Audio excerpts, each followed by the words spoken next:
such that it is like an operation order where very clear instructions have to be given so that we are able to do what is right. So the second set of history that is being done today, indeed, we are having 3 exams being done concurrently from 28th of this month up to 30th, and of course the Form 4 exam will be able to continue until the 23rd of December. So it's another history in the making, but all arrangements are well.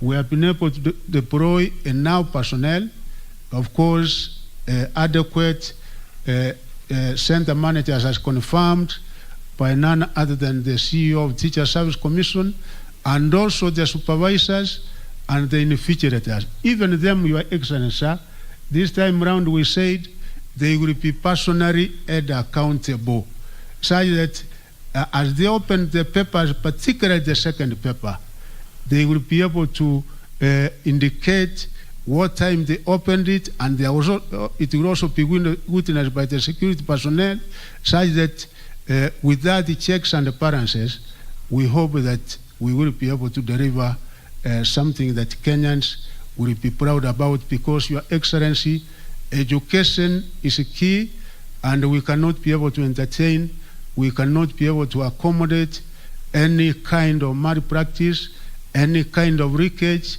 any kind of thing that will be able to compromise the integrity of this national exam.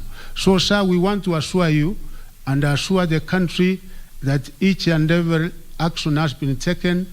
We will be moving around.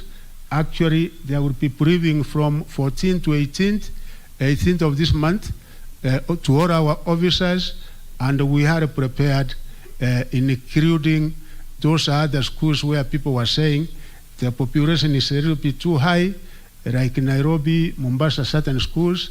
We have come up with necessary arrangements to ensure that all goes well. So we will make Kenya proud. Didn't you assure me that we will make the country proud? Yes. Didn't you assure me? Yes. Can you assure His Excellency the Deputy President that we are going to deliver, because it is you here and all of us who are going to make sure that we deliver a credible exam? Can you raise your hands to assure His Excellency that all will be well? So, sir, we are ready, and indeed we are going to do it. His Excellency, for those of you who don't know, he has a background, and his background is in civil service. He's a career civil servant, and those of you in administration, you know, we have been in that game together, and in administration we used to say one thing: no assignment can ever be given to you that you cannot manage. In actual fact, at the KIA, Your Excellency, you remember what you used to say, like Julius Caesar, that you have been given an assignment, you say, yes, I went, I saw, I conquered. So in this particular war, you are going to conquer. We are going to manage, and successfully so, sir. So with these many remarks, it is now my very present and humble duty to welcome His Excellency the Deputy President of the Republic of Kenya to talk to all of us. Kindly, Your Excellency, sir. Can you be up standing, please? Makofi. Thank you very much. Please be seated. The Cabinet Secretary, Minister of Education, the Honorable Ezekiel Machogu, the representative of the Cabinet Secretary for Interior, Principal Secretary President, the Chairman of NEC, the Chief Executive Officer NEC, officers involved in the administration of the 2022 National Examination, the NEC staff, ladies and gentlemen, good afternoon. First and foremost, I want to register my apology for keeping you waiting. I know I was supposed to be here around 1 p.m. It is not my habit or that of the new administration to keep people waiting. We keep time in all circumstances, but today we had a very serious engagement with our development partners, and the private sector with the President at State House Nairobi, trying to raise about 16.9 billion to mitigate the effects of climate change and to intervene with the effects of the ravishing drought and famine across the country, which has also affected your sector in terms of day scholars and pupils in primary schools. So it was a fundraising exercise. And you know, when you are looking for money, you don't become impatient. You just wait. You know, this begging has no dignity. So we kept on asking for more and more. Even your minister was with us. We excused him to come here, and I waited until we got the last penny. So I want to apologize. The new administration respects people and respects officers. We will not ever again keep you waiting, because it is not right. You have left your stations and you have work to do. We would have wanted to finish with you early so that you go. So have you forgiven me? Thank you very much. Asante sana. We gather here this afternoon to launch the 2022 National Examination Season. This marks the start of a transition of our candidates at both the KCPE and KSC levels to the next stage of their academic journey. We commend them for their perseverance and discipline along the way. This is the first national examination under the Kenya Kwanza government. It is also the first examination after the COVID-19 pandemic, which has since gone down. We are glad the normal academic calendar takes shape early next year. Further, this examination takes place when we, through the Presidential Working Party, are engaging Kenyans on the education system they want, which will deliver the requisite to plug the job market demands. The clamor for reforms was triggered by the competence-based curriculum CBC, which currently has enrolled over 8 million children from pre-primary to grade 6. I would like to appeal to parents, guardians, and stakeholders to continue giving their views to support the reform of our educational system. Ladies and gentlemen, Kenya is among the top 10 countries in Africa with the highest internet connectivity. In addition, close to 30 million Kenyans are on broadband. We have also rolled out 5G internet speed. This is a deliberate government effort to open new horizons for the youth in employment, creation, and alleviation of poverty.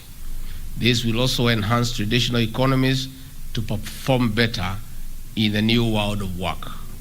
We are also seized of the fact that learning activities were interrupted by several insecurity challenges, especially in the North Rift and other areas prone to cattle rusting and criminal activities.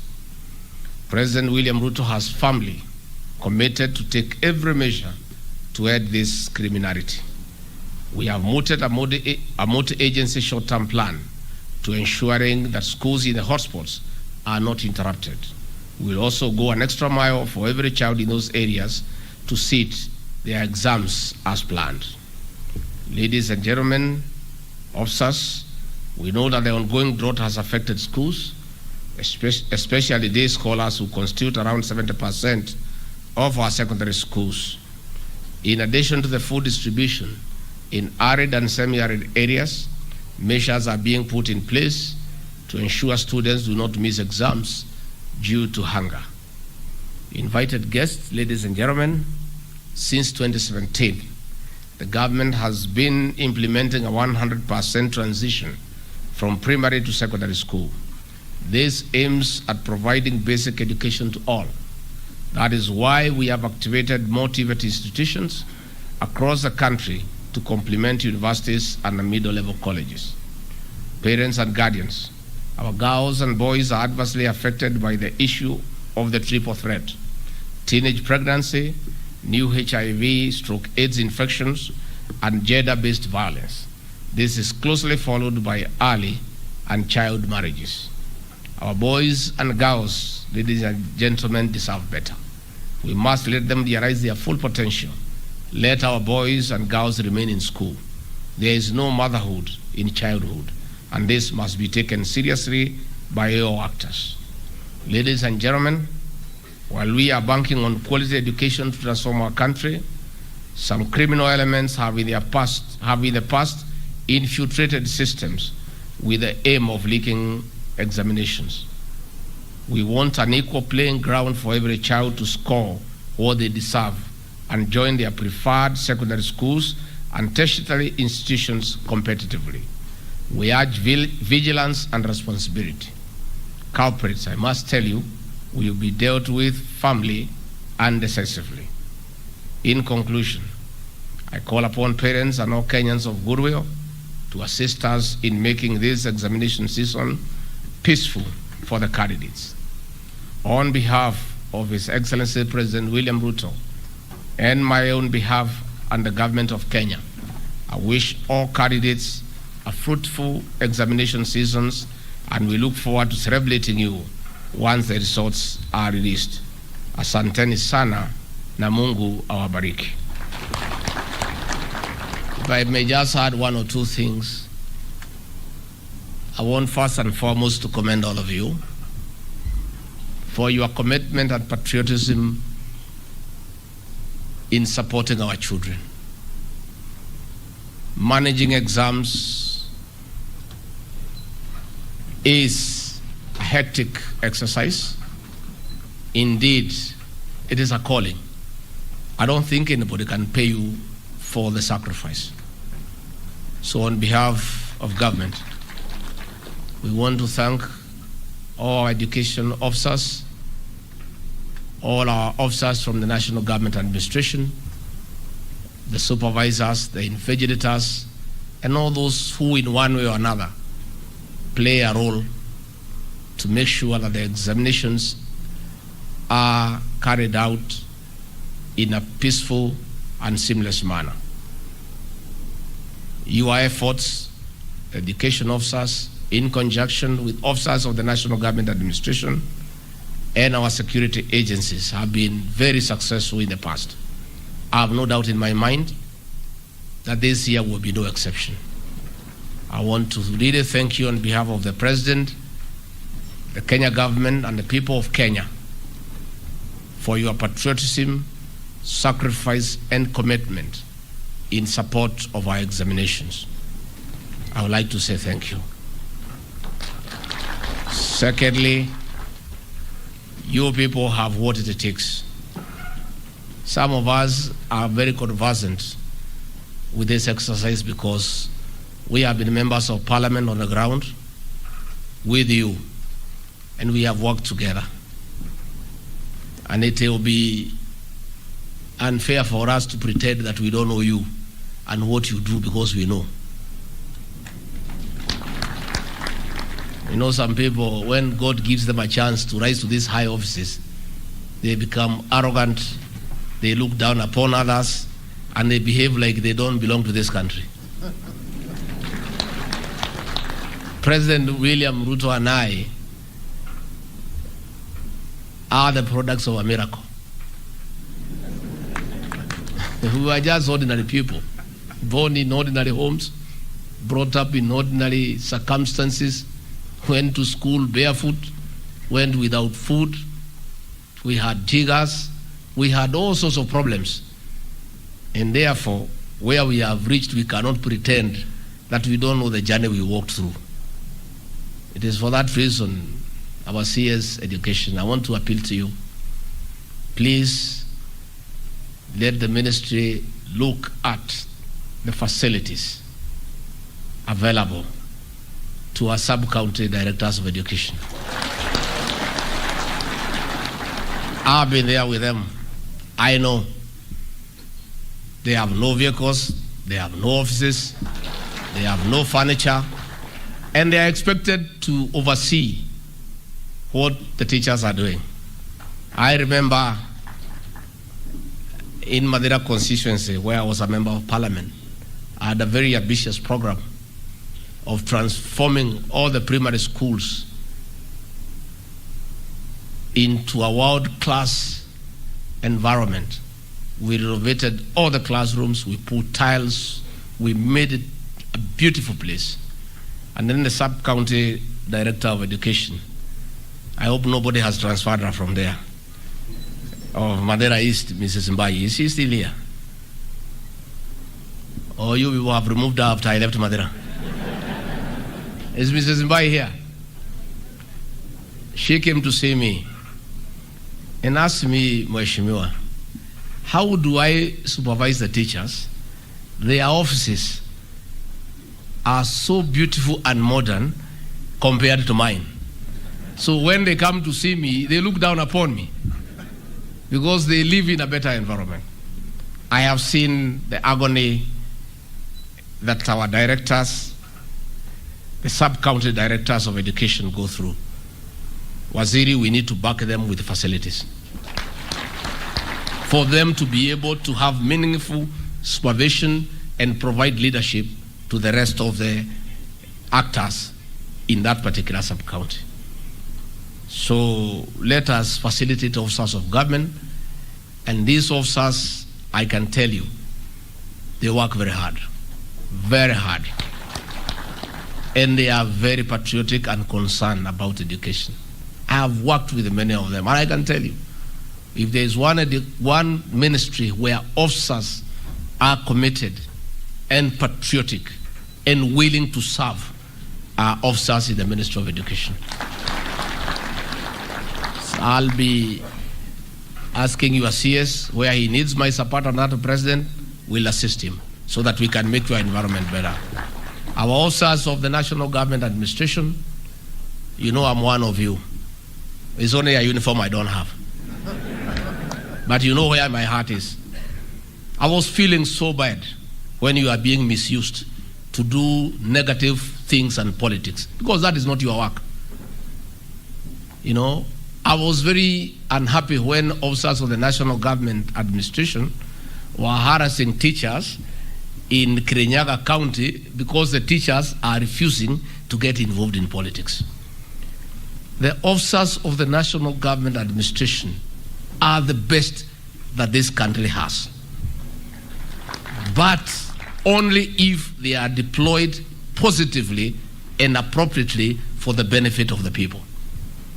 The previous administration used them negatively to go and campaign for Azimio, to intimidate teachers, to harass everybody, and that is not their work. The work you are going to do in this examination season, that is your work and is a good job. The work you do to maintain peace is the right thing. The work you do to make sure there are no boundary disputes, that is good thing. Ahead, we want to ask you to help us in matters of agriculture. We want to map this country. We want to know the agricultural sector. How many acres of coffee do we have? How many acres of tea, rice, sugar, pyrethrum, so that we can be able to look for inputs and fertilizer to assist our farmers. And officers of National Government Administration, the assistant chiefs and the chiefs, they know everybody. They will be able within 2 weeks to tell us the entire acreage under maize, which farmer has how many acres, so that when we plan to assist farmers with fertilizer, we do it spot on because we have the necessary data. And that is an activity that we are going to work with the officers of the National Government Administration. So I want to assure you, the Gao family, in this government, you have an advocate that you don't pay 24/7. And I'll push your agenda. I also know our assistant county commissioners have no dignity because they travel by matatu. They live behind shops in a single room that has no toilet facility. And yet they are expected to have authority over the people.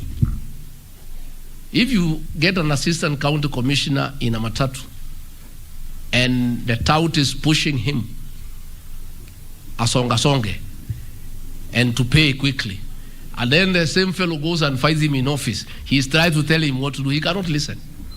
So we must also dignify our officers in the National Government Administration by getting them offices, getting them good residence, and making sure they have vehicles and they have fuel so that they are able to perform. So the deputy county commissioners, the assistant county commissioners, please align yourself quickly with the new government. Quickly. And the new government wants you to serve the people. We don't want you to harass anybody. We don't want you to use thorax. We want you to engage Kenyans and talk to them. That is why when Kenyans started crying about CBC, when CBC was brought, nobody talked to the people of Kenya to ask them what they want. The teachers have been complaining. Parents have been complaining. Pupils have been complaining. And the president decided his government is a government that listens. Why don't we create an opportunity and listen to the people of Kenya? That is why the members of that working party are going around listening to you.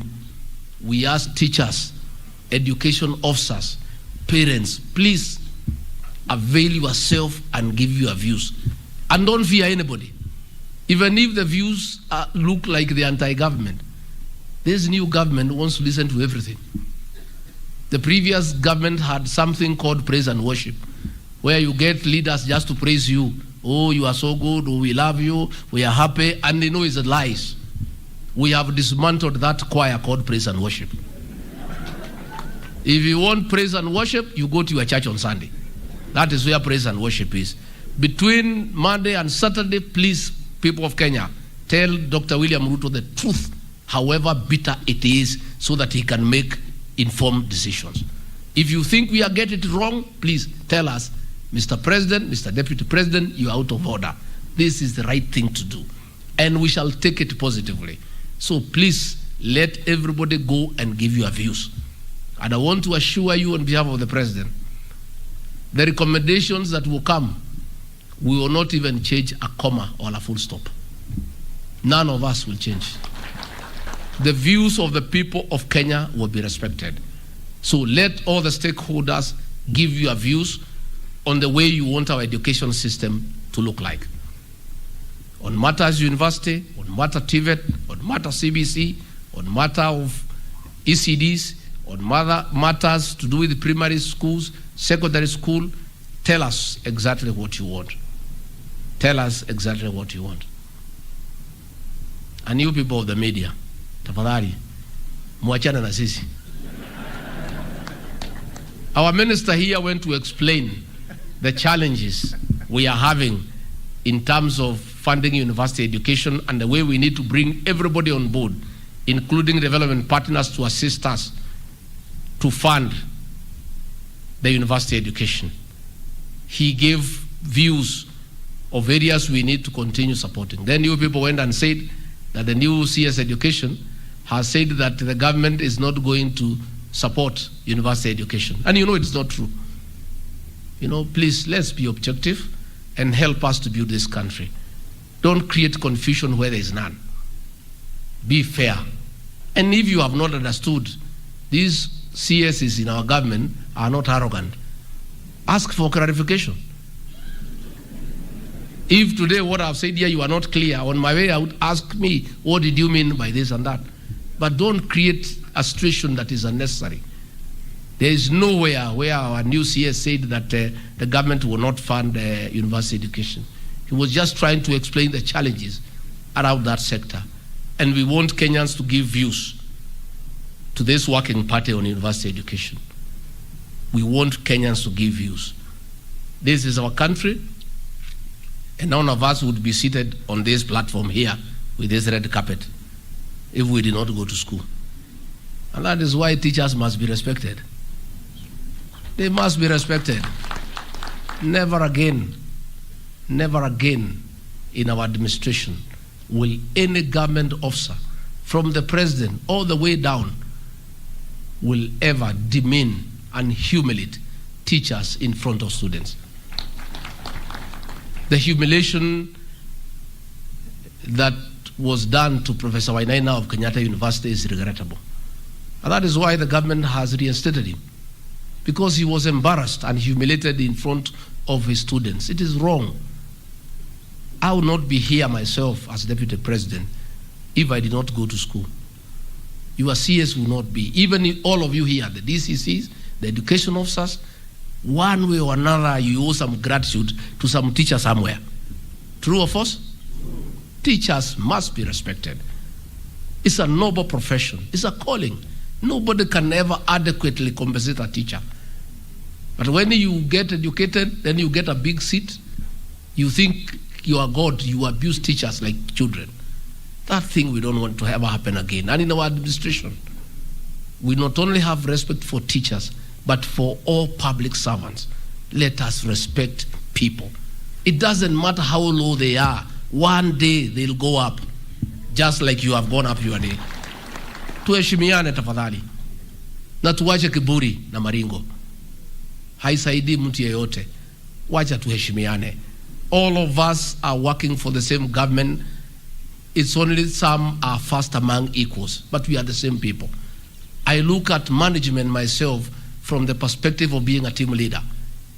When you are county director of education, you are the team leader in that sector. Don't load over others and shout at them nini before they are juniors. Just if you have an issue with somebody who is a junior to you, call the office and lock the door and talk to that person between the two of you in private. Yeah? If you think the matter has gone out of hand, put a letter. But don't call your juniors in front of the other juniors and lecture them. And then you expect them to continue managing those people. That respect will not be there. Let us respect each other.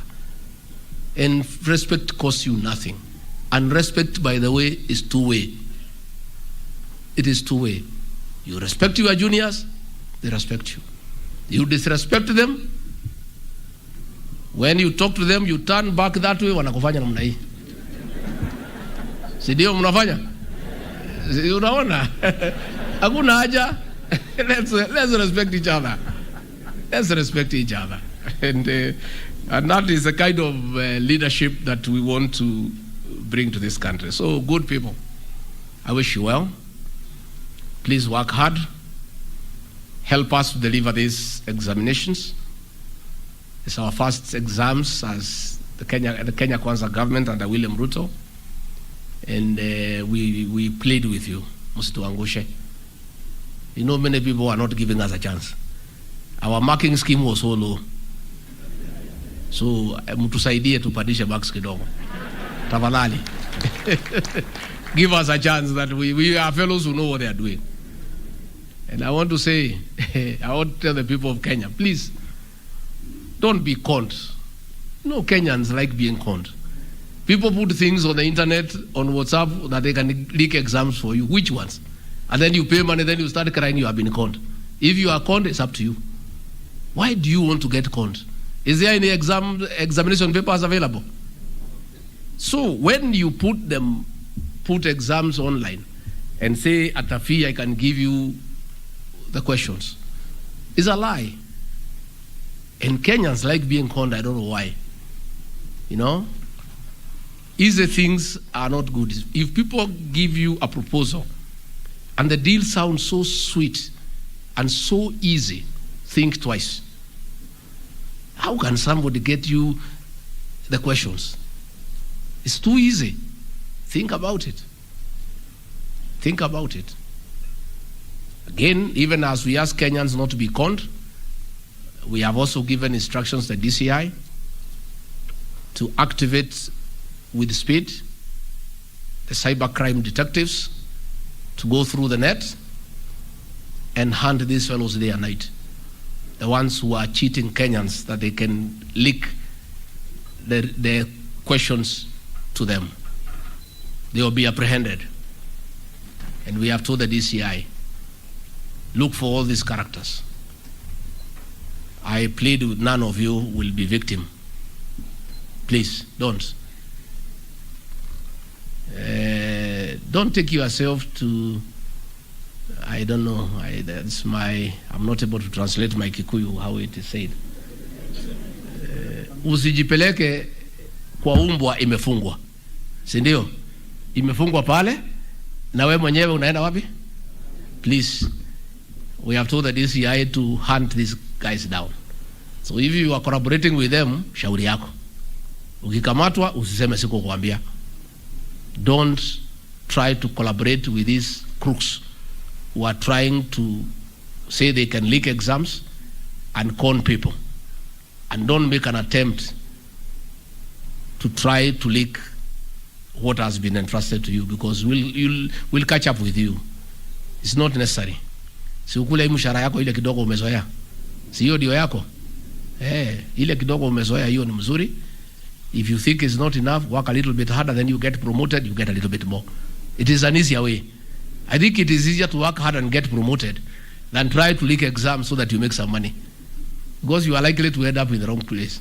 So please let no officer here and across the country, our teachers, all the invigilators, all the supervisors, please, we plead with you not to get corrupted by criminals, to join them in trying to circumvent a good process of administering our exams by trying to leak, because the law will catch up with you and it is not necessary. There is dignity in earning money in a good way. There is dignity of sweat. There is dignity of labor. It is very fulfilling to get you a salary of 50,000 shillings that you have earned for 30 days. It's very fulfilling. Let us all be satisfied with our salary. Let's be satisfied. And if you are not satisfied with the salary, there is nothing wrong with you investing in that salary in farming so that you can make a little bit more. There is no harm in saving in your circle and taking a loan and starting something that can give you some income. That's the only way. Finally, I want to urge you and the people of Kenya, let's pay taxes. I know when we came in, we told KRI not to be very hard on people and to have a positive and friendly tax regime. And some Kenyans are using that to say now they cannot pay tax. I want to say no. Umpatie Kaisari yake. What belongs to Caesar goes to who? Let all Kenyans pay tax. We need money to do all these things we are doing with you. We need money to pay your salaries. We need money to print the exams. We need money to fuel the vehicles used by our security officers. We need money to build roads. We need money to build classrooms. We want to ask every Kenyan to pay their taxes on time and not to try to use our magnanimity that people should not be harassed to evade paying tax. We want everybody to pay tax because we need it for our recurrent and development expenditure. So kwa hayo mengi, mimi natakia nyinyi mema. Tutakuja huko kuona vile mnaendelea. I think waziri atatupangia. We come and open the containers early in the morning. And I've heard you saying that Deputy President has never come here. That's what you said. I want to absolve my boss from blame. William Ruto was willing to come. Lakini si alikatazwa kazi. Yeah, let's be fair. I don't think President William Ruto, Deputy President then, he's a very hard-working man. He wanted to be here. He wanted to be everywhere. Lakini akaambiwa akae kando. Sasa angefanya nini? So, as we are ready for work, we will be with you everywhere. Tutafuatana na nyinyi kila pahali. Hizo container mkifungua tutakuwa hapo. It's only we cannot be allowed to come and do invigilation. Kama tungekubaliwa tungekuwa hapo. Mimi na president, we are looking for work. Unajua tulinyimwa kazi miaka 5. Can you imagine? When you are somebody who is hard working and then you are stopped from working, you can even get sick. That is why simunaona vile tunangangana. We are ready to work. We were ready even then. We were stopped from working. And because we could give a contribution, this country almost ground to a halt. The economy is down, everything is not working. And I said during the inauguration, and people said I'm mischievous, I should not speak the truth before visitors. I will speak the truth when visitors are around and when they are not around. Because the truth will not change. It will remain what? The truth. So please, don't say that you have never found a deputy president. I want to absolve my boss. He was denied an opportunity to be with you. Now that he is president, he'll be with you all the time. And for me, He has not only allowed me to work, he has given me 9 functions. I come to office at 6, I leave at 11 p.m. every day. I have 9 functions. I'm a very busy man, and I thank the president for allowing me to work. So I must compensate for the 5 years we lost. Even him, for the 5 years he did not work, he must work double so that we cover the 5 years. So as you say that the deputy president never came, you are the rider. He never came because he was not allowed to. Tumekubaliana? Mumesafisha bosi yangu? Musiseme alikataa, bana, alikatazwa. Na hakuna mtu ajui hiyo. Nyinyi ni watu mmesoma. You knew what was happening. So mimi nimefurahi sana. Asanteni sana, tunatakia nyinyi mema. Mukirudi, murudi salama salimini. Musalimie jamii. Say hi to your families. Say hi to everybody. Do a good job. And we wish you a Merry Christmas and a Happy New Year. Thank you.